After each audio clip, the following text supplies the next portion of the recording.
Hello YouTube, and welcome to the next route learning video, and this is the second time that I've made a route learning video covering a US route. So on today's journey we're going to be travelling along the 37-mile Horseshoe Curve route in an EMD F7 locomotive on a passenger run. We'll be calling at Crescent and Altoona.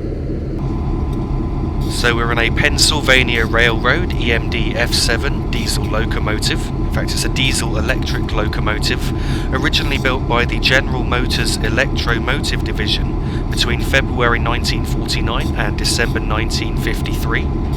A total of 2,366 of the A-type unit were built, and 1,483 of the B-type units were built. The total weight of each locomotive is 247,300 pounds. with a 1,500 horsepower power output per locomotive. Once in the cab of the EMD F7, there isn't a huge amount to do, so I'm just going to put the train into forward now and just look at the controls around here. So to our left there we have the throttle control. There are 8 notches on the throttle.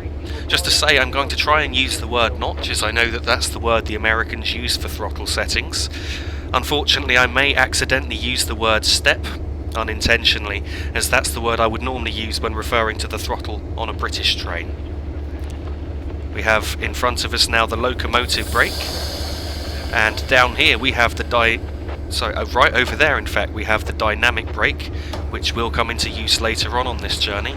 In fact, for most of the first part of the journey to our first stop we're going uphill, and then shortly after our stop at Crescent we're going to be going downhill most of the way to Altoona. So over here we have the brake. Now the brake on this operates more like the brake on a steam train, so I believe it's a vacuum brake. So we're going to move it to the release position now, and you can see the brake gauges here with the needles changing.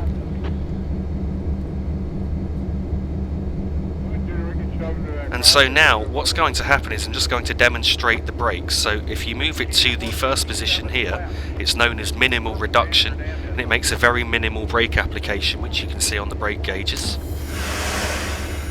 And now if we want to apply the brakes we have to move it up to here, and as we adjust it, we adjust the speed at which the brakes are actually applying. So the higher the percentage, the faster the brakes are applying. And then we need to move the brake handle back to the hold position to hold our brakes at that pressure and maintain that brake force.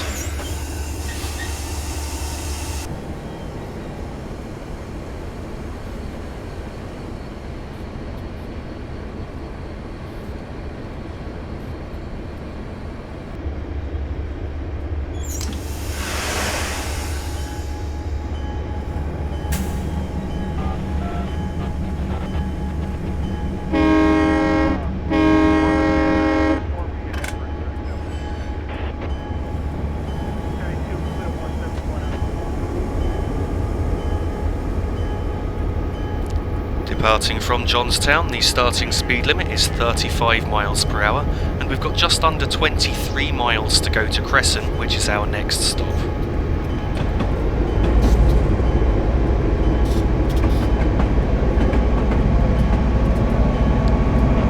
So if you'd like to drive this route for yourself, the scenario that I'm using is called People Power. It's just a simple passenger run from one end of the route to the other. We're driving through a very scenic part of Pennsylvania, and the route is set in the 1950s, which I think really gives it a nice atmosphere.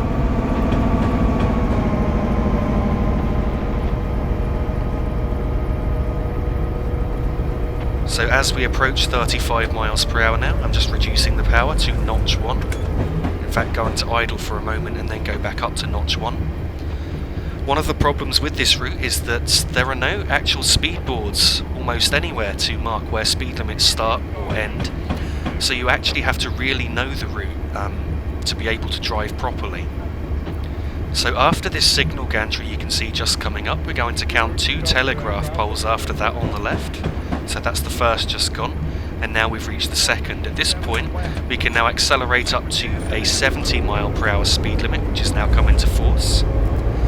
Though we won't actually be able to get up to 70 miles per hour, before the speed limit will drop to 40. So what I'm going to do is, as we get up towards 50 miles per hour, I'm going to idle the power to prepare to brake for the 40 mile per hour speed limit.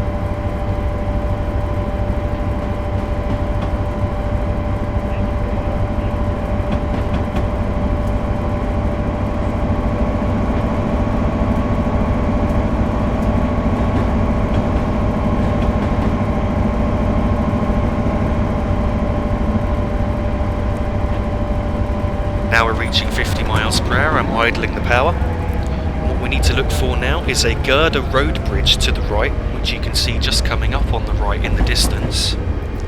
As we get just a little bit closer to that, I'm going to brake for the 40 mile per hour speed limit, which comes into force just before the next signal gantry you can see just ahead. So I'm now applying the brakes. I'm going to go up to the first marker with the red needle on the middle brake gauge, and I'm going to hold the brake position there until we're slowed to 40. Now we're at 40 miles per hour and releasing the brakes, and I'm going to temporarily allow the train to coast just until we lose a little bit of speed, and then I'm going to need to use notch 1, possibly up to notch 2, to try and ensure that we don't lose too much speed.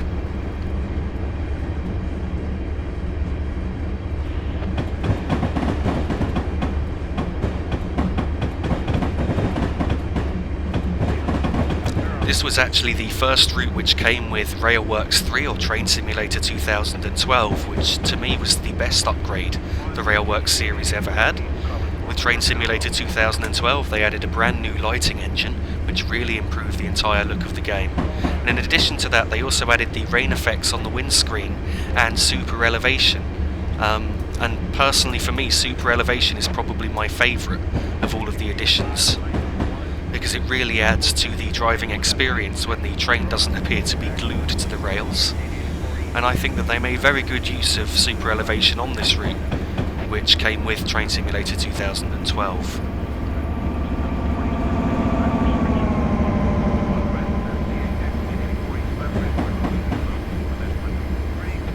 As I mentioned, this is only my second video on a US route. I do plan on covering more US routes in the future. The next US route that I would like to cover is the Pacific Surfliner route. It's going to take a bit of learning and it's going to be a little while before I can get around to making it, but I do hope to be able to make that within the next few weeks. I do also plan on visiting Germany in the near future, and I'm planning on doing a journey on the Hamburg to Hanover route in an ICE2. I think I've just about mastered the German signalling system now, so I'm going to practice a little bit more on that and see what I can do and try and make a video there. Also, I am planning on very shortly making a video on a steam locomotive, which will be my first. I do find driving steam locomotives a lot more challenging than modern trains, so I'm going to be trying to do that in a Black 5 on the Western Lines of Scotland route within the next few weeks.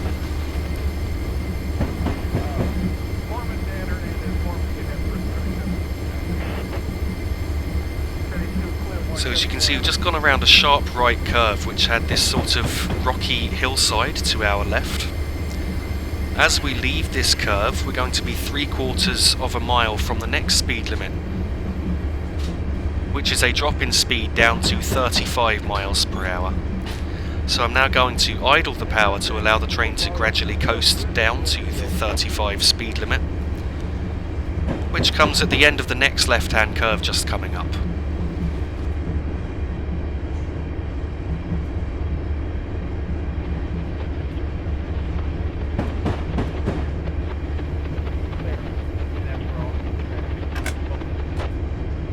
I have slowed down probably slightly too early there, so I'm just giving us a notch or two of power now to ensure that we don't slow down anymore.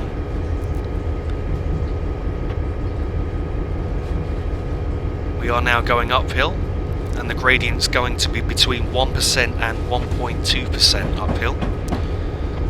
For those of us for my viewers in the UK who are unfamiliar with this measurement of grade, a 1% grade would be about a 1 in 100 uphill gradient.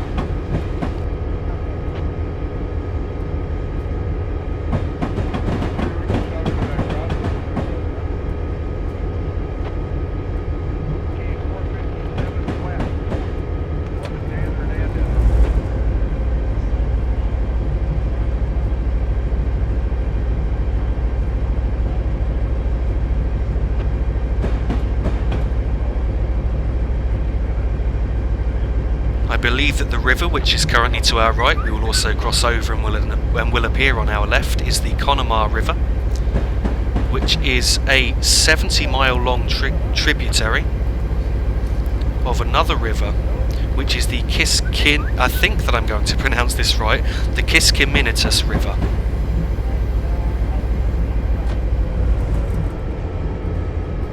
Just gone just slightly over speed there, which I really shouldn't be doing, so I'm just reducing the power to bring our speed back down.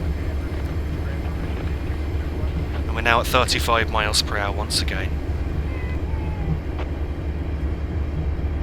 Once again, apologies if I struggle to pronounce any places or I do pronounce anything wrong. Please do let me know in the comments so I can try and pronounce them right in the future.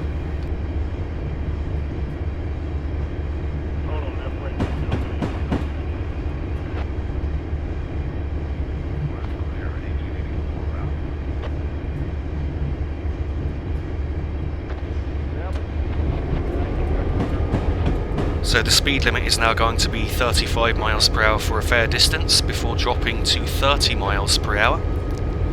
And then after that we'll be going up to 45 and then 60 miles per hour. And we'll remain at a 60 mile per hour speed limit all the way to our stop at Crescent. Two other American routes that I would like to cover are the Marias Pass on the Empire Builder service. I do generally prefer to drive passenger trains than freight, though I will cover freight in the US at some point, much like I am going to cover some more freight journeys in the UK.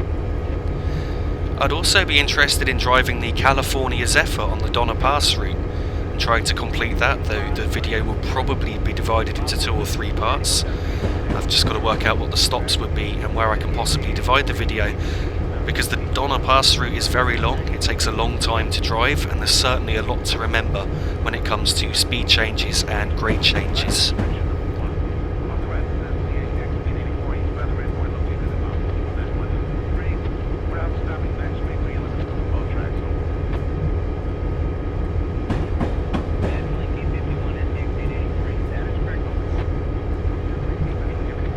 Eventually I'll also hopefully get to the Northeast Corridor, and I'd like to cover both of the routes which are on the Northeast Corridor, which are made for Train Simulator. And in addition to that, there's more German routes that I will be covering other than Hamburg to Hanover in the future. As for UK routes, for my UK viewers, the next planned video that I'd really like to do is continuing along the West Coast Main Line, covering the West Coast Main Line's north route from Carlisle to Glasgow Central, picking up the service where I left it off on my previous video, specifically because this service has extra stops, so we'll be calling at Lockerbie and Motherwell along the way. So I'm hoping to make that within the next week. Also covering the Morecambe branch of that route from Carnforth to Morecambe and then Heysham Port in a Class 101 first generation DMU.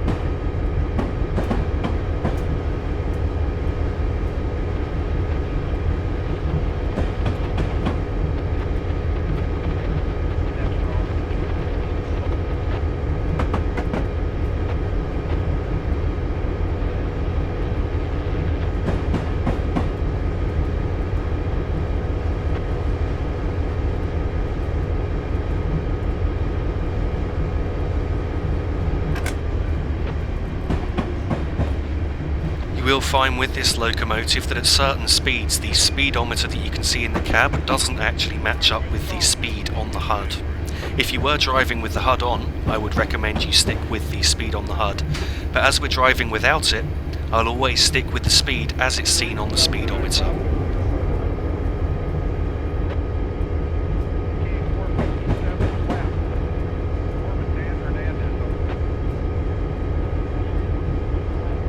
So So as you can see, I just keep moving the throttle up and down a little bit just to try and maintain us at around 35. As our speed gets up to it, I'll reduce the throttle until we slow to maybe 33, 34 before increasing again.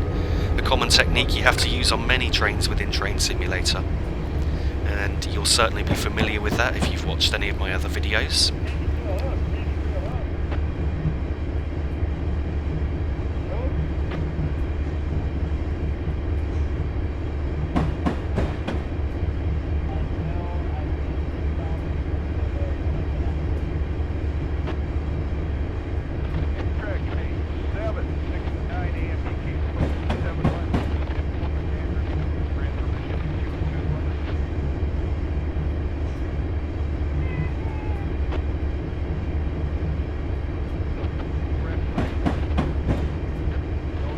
As you can see, the gradient has now levelled out a bit, so I'm going to reduce the power more.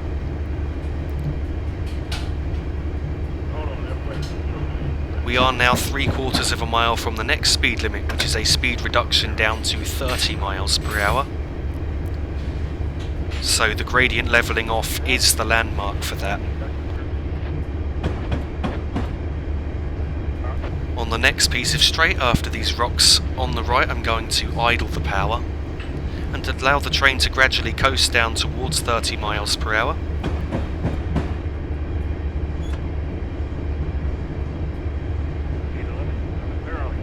The limit is down to 30 straight after this left-hand curve just coming up.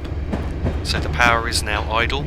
I'm just going to make a minimal brake application just to try and ensure that we're down to 30 in time. We'll probably slow down slightly early, but it's better early than late. So now I'm going to release the brakes and allow the train to continue to coast.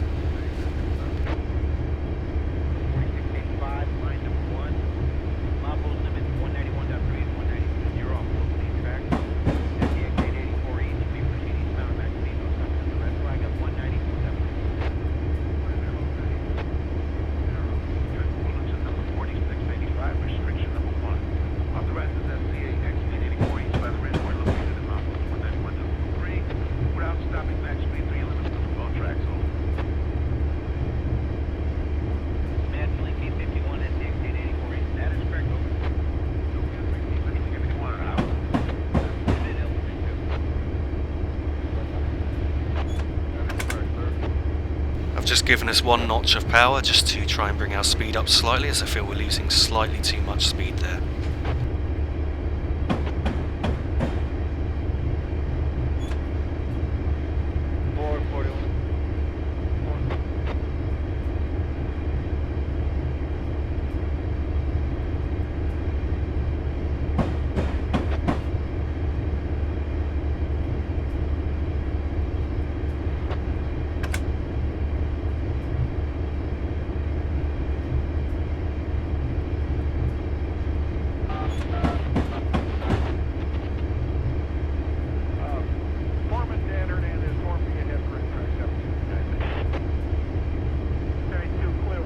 On the next point that we cross on our track, I think that you may call them switches in the USA, the speed limit will be going up to 35 miles per hour.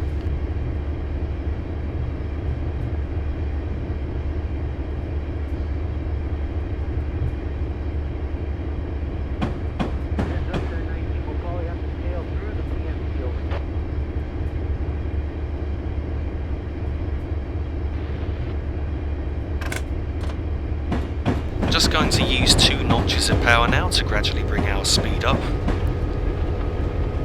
I'll reduce power as we get to 35 miles per hour. The next speed change will be up to 45 miles per hour in a short distance from now.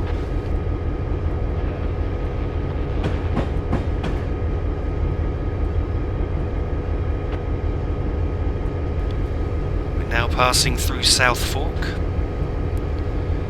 and at the next overbridge across the track, the speed limit will be going up to 45.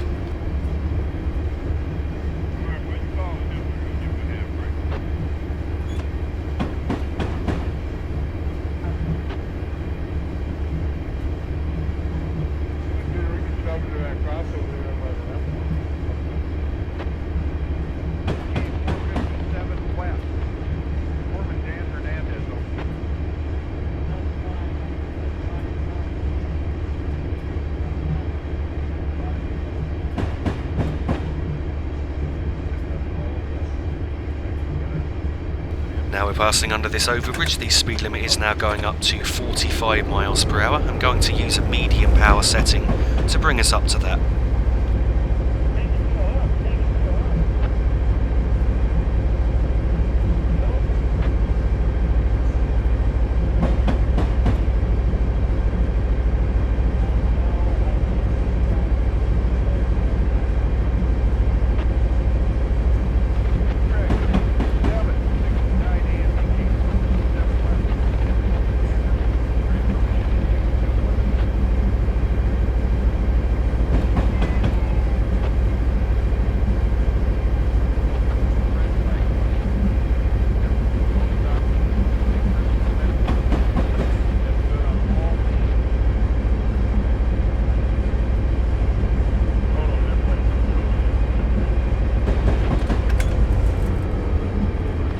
Now that we're at 45 miles per hour, I've just idled the power to ensure that we don't break the speed limit.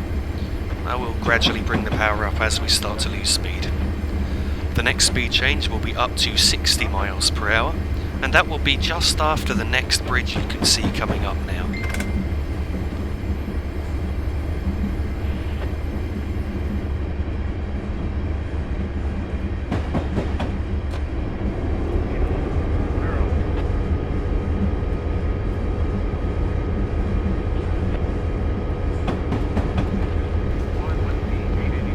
Now that we've passed under the bridge, I'm now going to go into full power to accelerate up to 60 miles per hour. And as I mentioned earlier, there are now no speed changes between here and our stop at Crescent.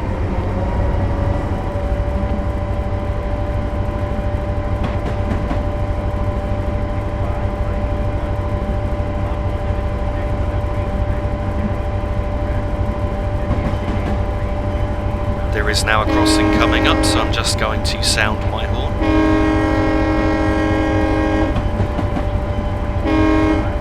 I've also put the bell on. Unfortunately on this route there are also no whistle boards to tell us where to sound the horn, though there are also fortunately not too many crossings. I'm sure I didn't get the horn code quite right there, so I do apologise for that.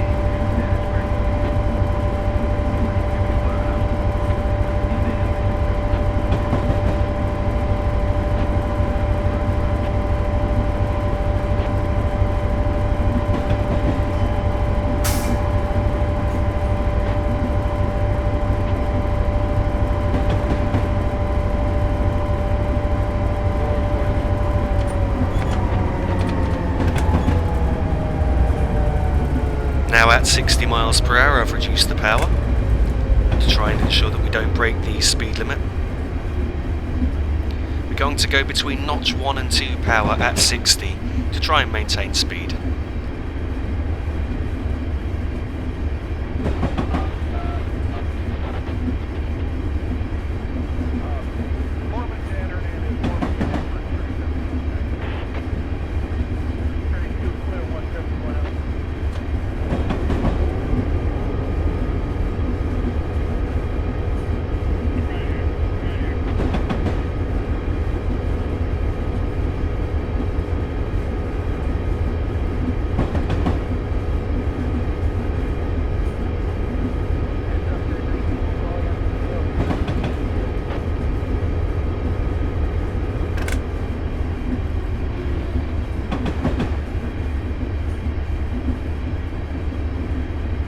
At the next signal after this overbridge, we will then have 9.5 miles to go to our stop.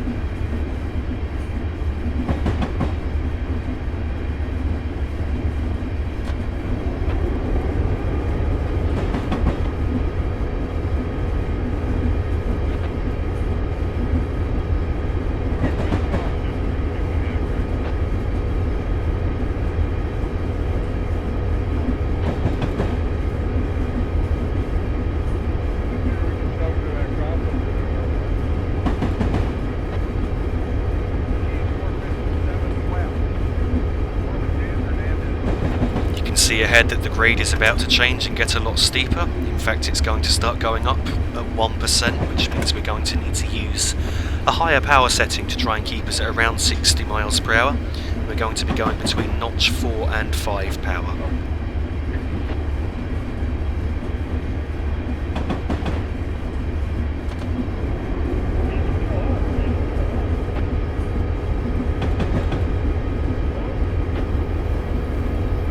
So we are now on the climbing gradient, and I'm increasing the power gradually and seeing what it does to our speed.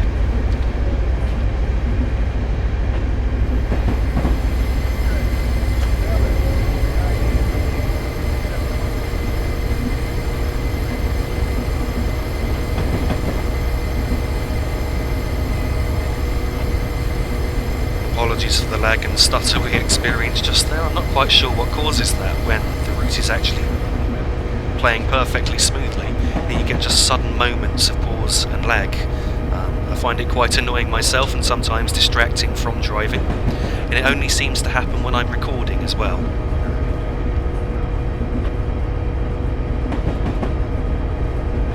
So if anyone could possibly explain what might cause that, that would be very much appreciated. I am looking to upgrade this PC later this year,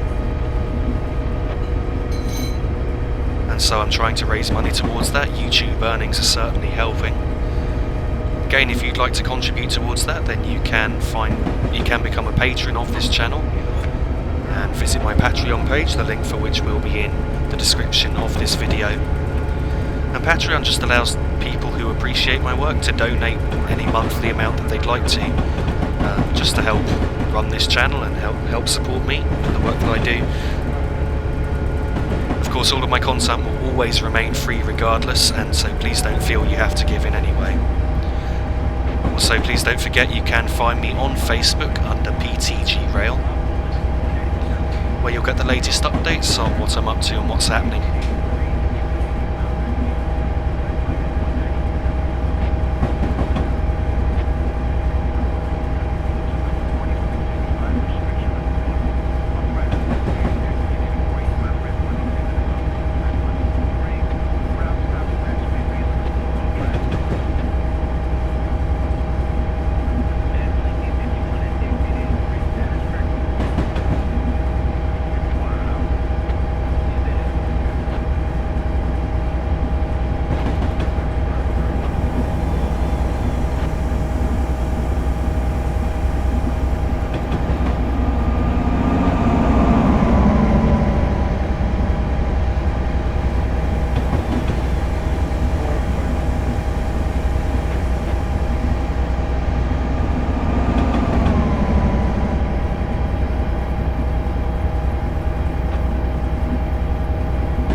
As we reach this white fence on the right, and then we pass the buildings and reach the overbridge ahead, we will then be 5 3/4 miles from our stop at Crescent.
At the next signal, after this overbridge that we're now passing under, we will have just 3.5 miles to go to our stop.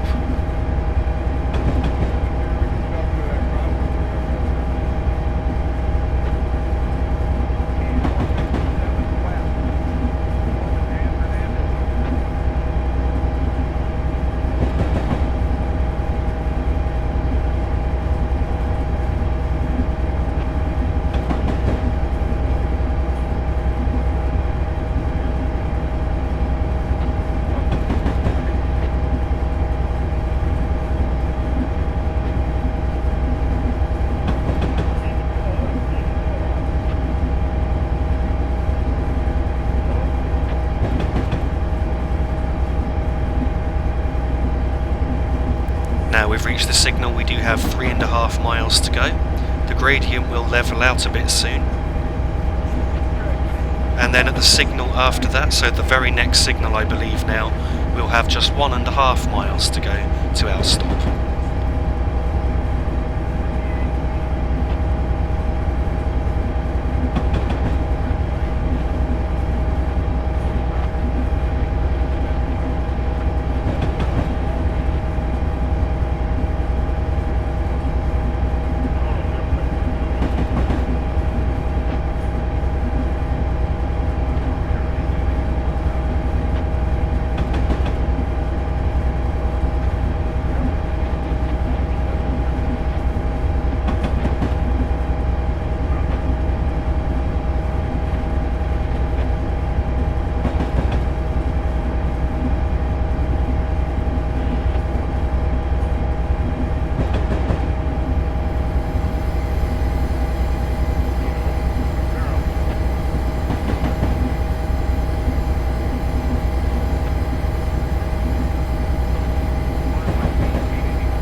Gradient is now levelling out a bit, so I'm going to reduce the power to compensate to ensure that we don't break the speed limit.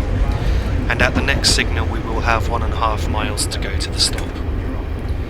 We've just temporarily idled the power as we're just slightly creeping above 60.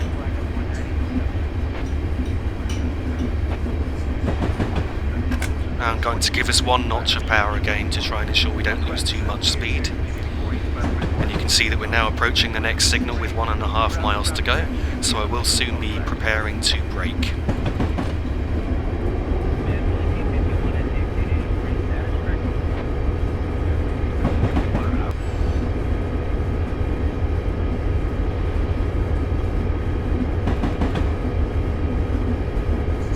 At the overbridge just coming up, we will then have just over a mile to go to our stop.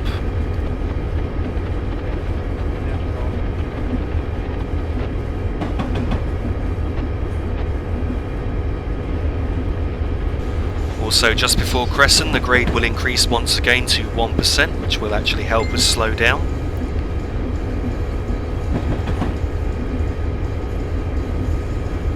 I'm going to idle the power fully and brake at the end of this left-hand curve just coming up to try and slow us down gently and fully controlled. I do actually personally find it a challenge to brake in one of these trains, so we'll see how we do. So I'm now idling the power just before the end of the left-hand curve.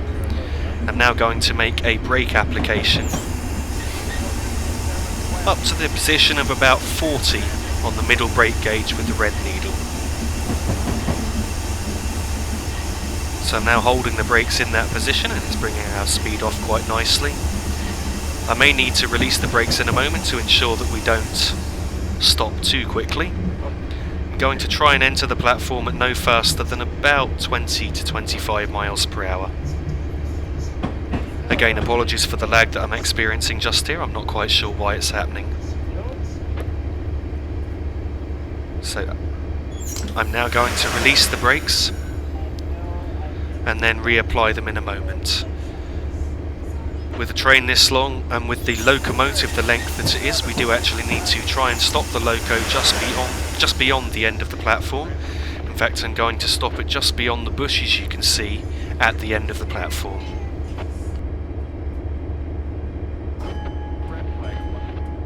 I just realised that unfortunately I forgot to put the bell on before I came in. I've just put it on now. I do apologise for my mistake. Being used to driving British trains, it's not often that I'm driving on American routes, and therefore I don't get much practice with using the bell. So now we're reaching the end of the bushes here. I'm just going to try and stop the train.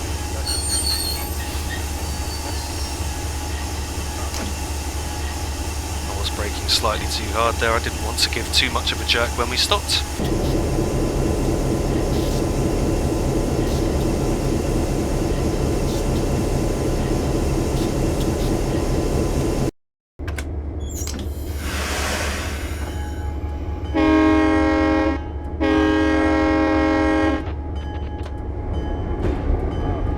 As you'll notice, just before I released the brakes I did apply the power into notch 1. This is because we're on an uphill gradient still, and I wanted to ensure that the train didn't roll back. So departing from Crescent, the starting speed limit is 60 miles per hour, and we've got around 14 1/3 miles to go to the next and final stop, which is Altoona. The speed limit will soon be dropping down to 45 miles per hour, so there's not much point in accelerating above that, as we'll have to brake very quickly beyond 45 miles per hour. So as we get towards 45, I'm going to reduce the power to try and control our train around that speed.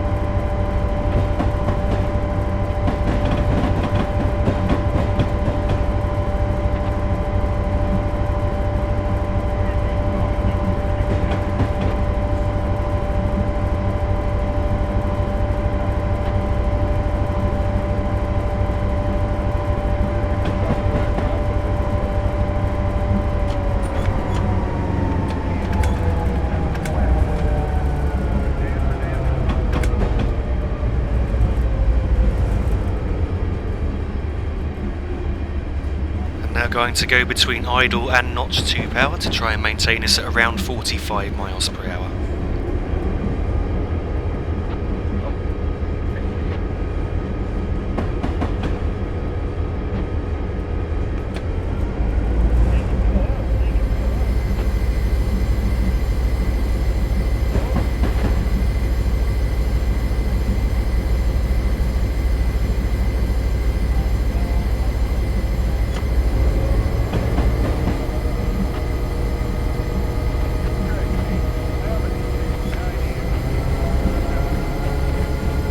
I have temporarily increased the power to a higher setting, as I felt that we were just losing a bit too much speed. The two tracks to our left will shortly be diverging away from us. And then just after that we'll have an overbridge, which will be the landmark for the next speed change, which will be a drop to 30 miles per hour.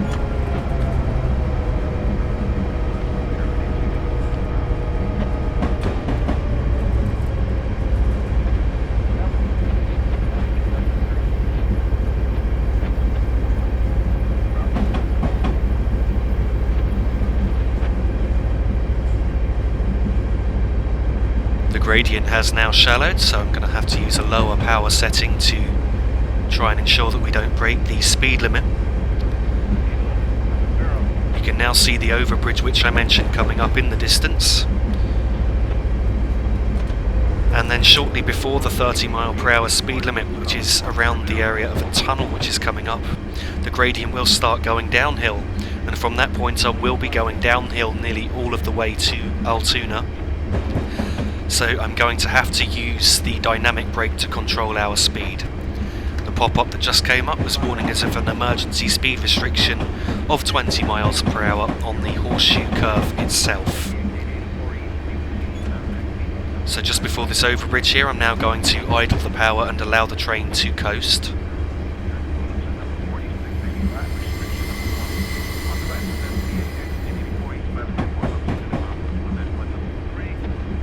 The 30 mile per hour speed limit does come into force just before the next tunnel, as I mentioned a moment ago, and you can see the tunnel just coming up on the left there, around this curve. So I'm now moving the dynamic brake into the setup position. Once it becomes active, you will notice a jolt on the train, which you've just seen now. Now I'll increase the dynamic brake to reduce our speed, to ensure that we don't break 30 miles per hour. And beyond that, the initial gradient that we're on is down 1%, though that will shortly be going up to 3% after the tunnel, which for those of you who are watching in the UK, a 3% grade would probably be around 1 in 37, so think something like the Lickey Incline in the UK.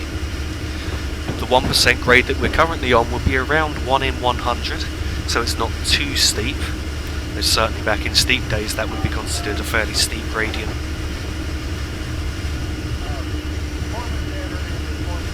One word of caution with the dynamic brake, as I discovered when making this video, is that if you do apply it suddenly too hard, due to the way that the physics are set up in railworks, I'm not quite sure it would happen this way in real life, you can derail your train, as the back of the train runs into the front so hard, it derails part of the train.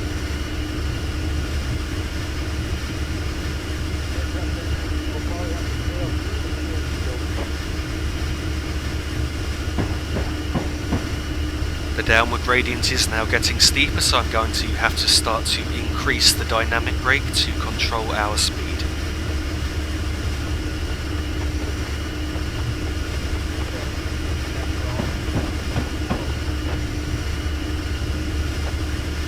I have temporarily reduced the dynamic brake, ironically, as I felt we'd just slowed down a little too much, and now I'm increasing it for speed control. In fact, you can see we're still accelerating.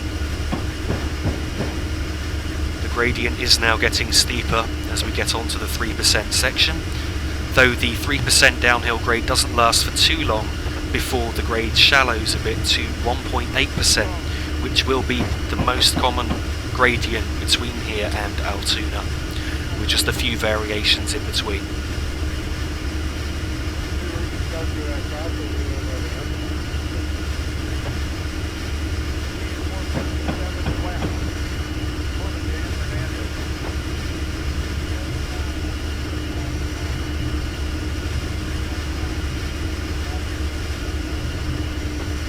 As you can see from the Amper's DC gauge, the needle there is showing how hard the dynamic brake is applied, so if I apply it harder, as I just did, you see the needle climbs slightly, and if I reduce it, the needle falls. So that's a good indication of how hard the brakes are applied. And as you'll notice, I'm just making very, very fine adjustments to the dynamic brake to try and keep us within a certain speed range. You operate the dynamic brake with the full stop key, which is the button to increase the braking, and the comma key, which is the button to decrease the braking.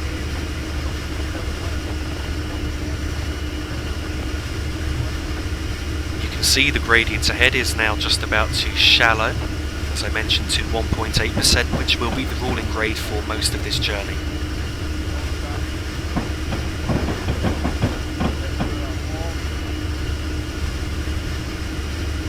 Now reducing the dynamic brake to compensate for the shallower grade. So we're going to need to use the dynamic brake almost constantly all of the way. From what I understand, the dynamic brake effectively turns the engine into, is it a generator or something? I'm not 100% certain on this. But basically it requires movement to work. So the slower a train is going, the less effective the dynamic brake would be. And as a result of it requiring movement to work, you could never use the dynamic brake to completely stop a train. You will always need to use air brakes at low speed to bring the train to a complete halt.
As we pass under this signal gantry and reach the building on the left, which to me appears to be a signal box or railroad related building, we will then be 3/4 of a mile from the emergency 20 mile per hour speed restriction.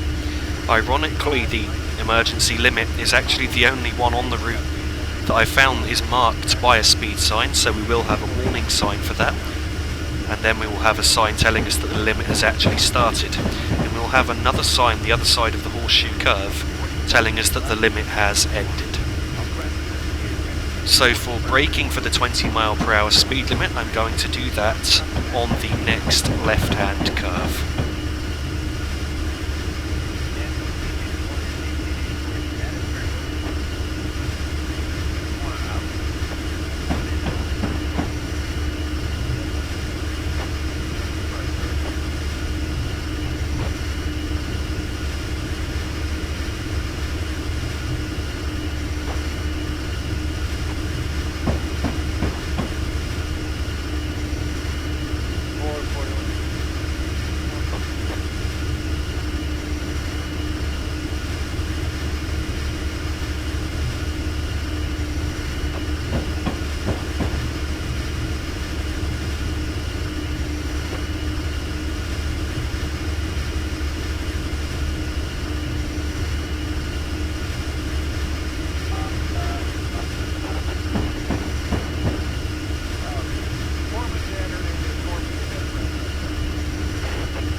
I am now braking for the 20 mile per hour speed restriction, which is just coming up. You can see the yellow sign on the right hand track there, which is indicating that the 20 mile per hour speed restriction is starting.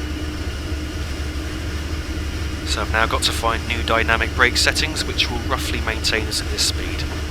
So just for a moment I'm going to apply slightly more dynamic braking as I feel we're about to gain in speed.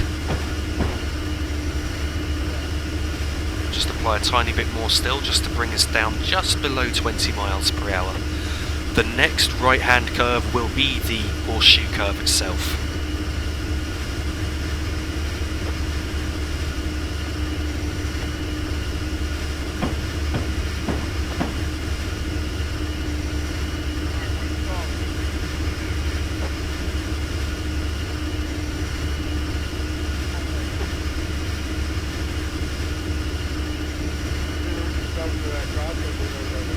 I must say that personally for me, driving at 20 miles per hour is not the most fun speed to drive at, so I will be glad when this speed limit ends.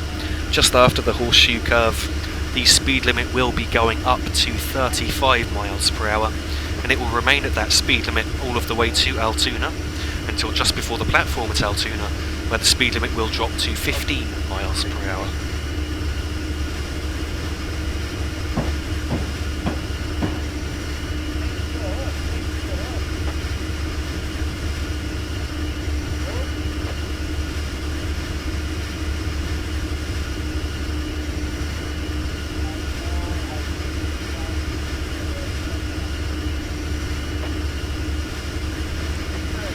Now entering the Horseshoe Curve. It's a very sharp right hand curve to a radius of, I believe, 200 degrees. It certainly looks like that on the map, slightly over 180 degrees.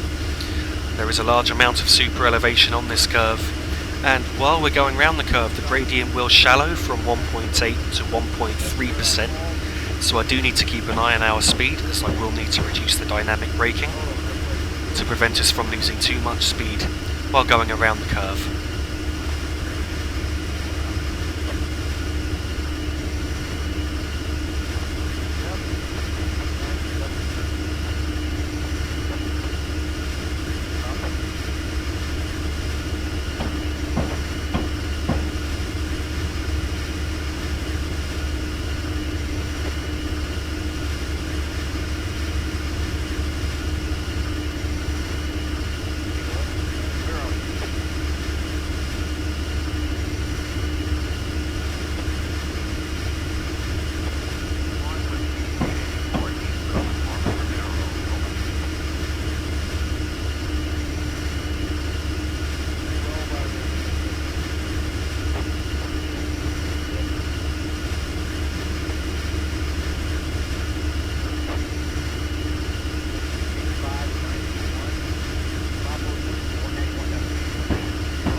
now see the green board on the right hand track, which indicates that the emergency speed restriction is coming to an end.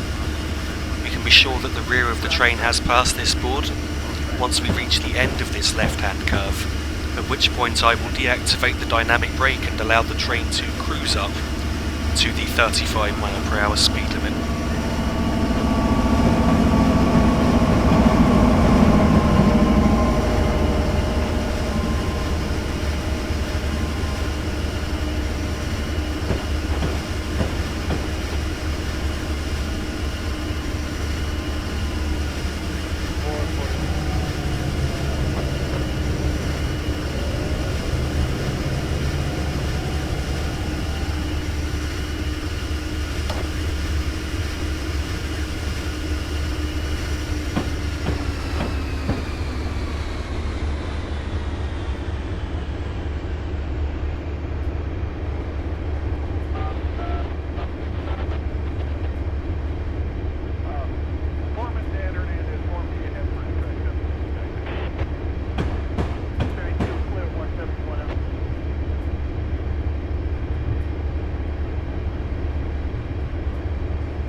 As we get closer to 35 mph, I will once again put the dynamic brake into the setup position and start using that once again to control our speed. Now move the dynamic brake handle to setup. And so once we see the jolt, we'll know that the brakes are activated, which is now. So now once again I've got to make minor adjustments to the dynamic brake to try and maintain us around this speed. I know that along here the gradient does steepen once again to downhill 1.8%.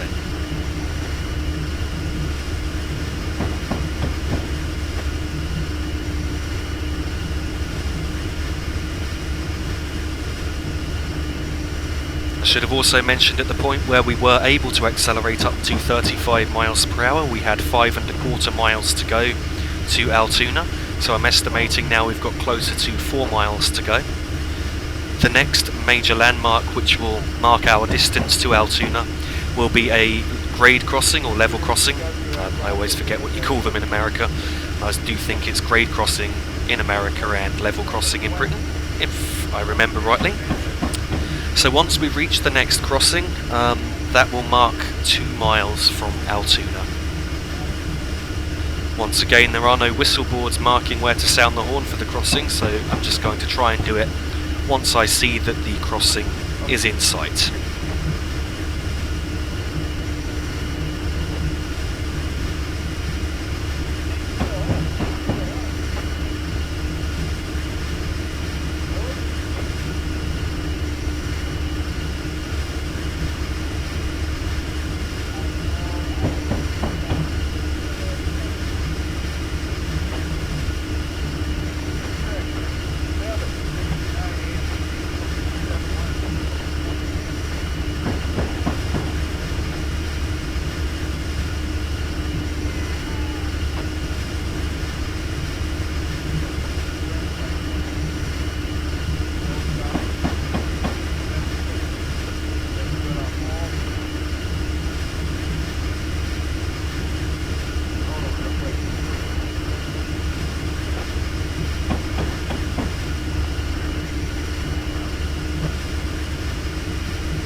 I believe that we can now see the crossing in the distance which I mentioned, so as we get to that we will be 2 miles away from Altoona.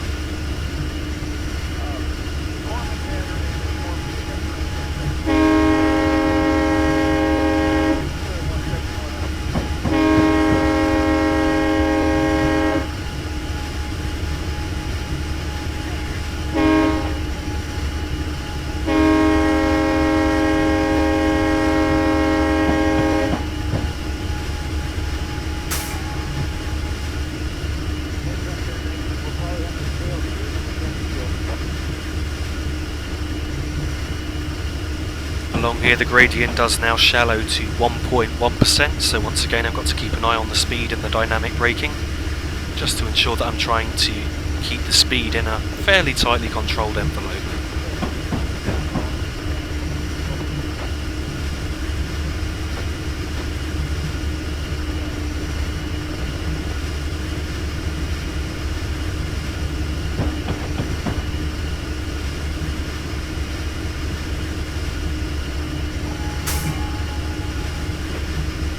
So I just pressed the bell for a second there as I wasn't sure if I'd turn the bell off or not. I do find it slightly difficult to hear in this train. As it happens, I see that it was off.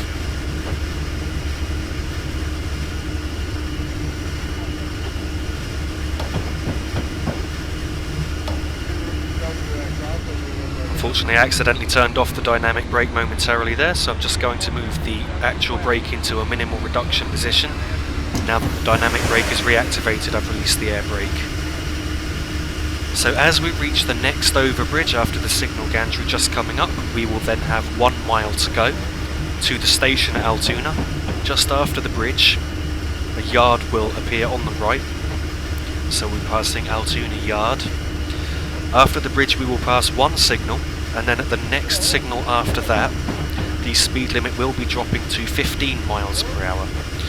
As I mentioned earlier, if you use too much dynamic brake, there is a risk that this train will derail, as I discovered the hard way, unfortunately.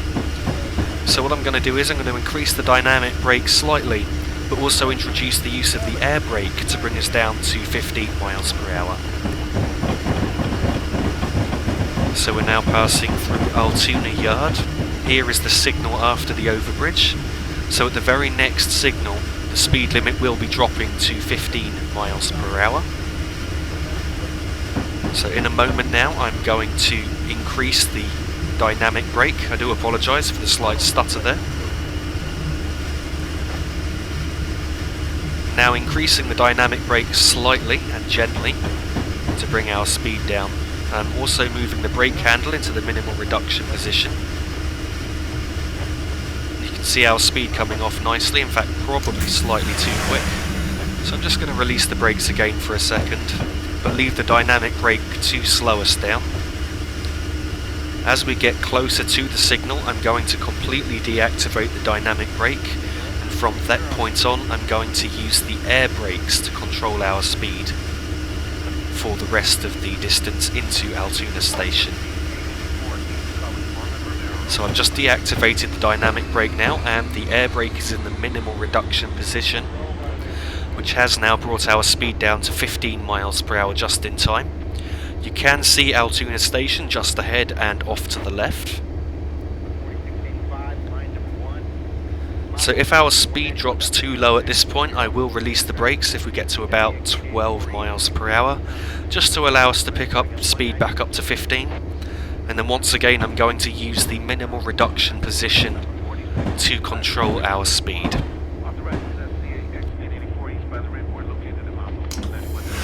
So now we have reached around 12 miles per hour and I've released the brakes once again. You can see our speed is now slowly crawling up. And we've now reached around 15 miles per hour, so I'm once again using the minimal reduction position. Now speed is slowly coming back off again.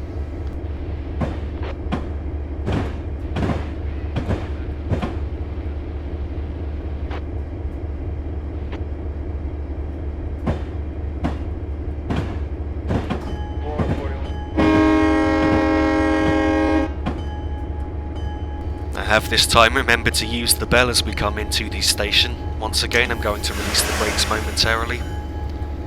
as I feel we're slowing down just slightly too much. Here at Altoona we do need to stop right at the end of the platform, just before the signal.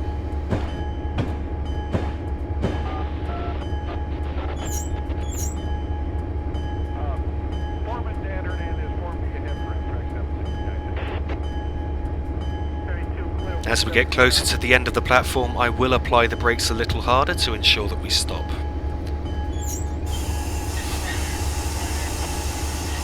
So I'm just lightly increasing the brake force.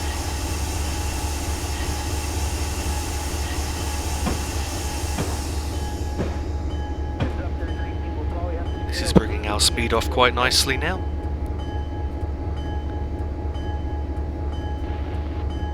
I'm just going to release the brakes momentarily. And now I'm going to reapply them. Should be stopped in about the right place.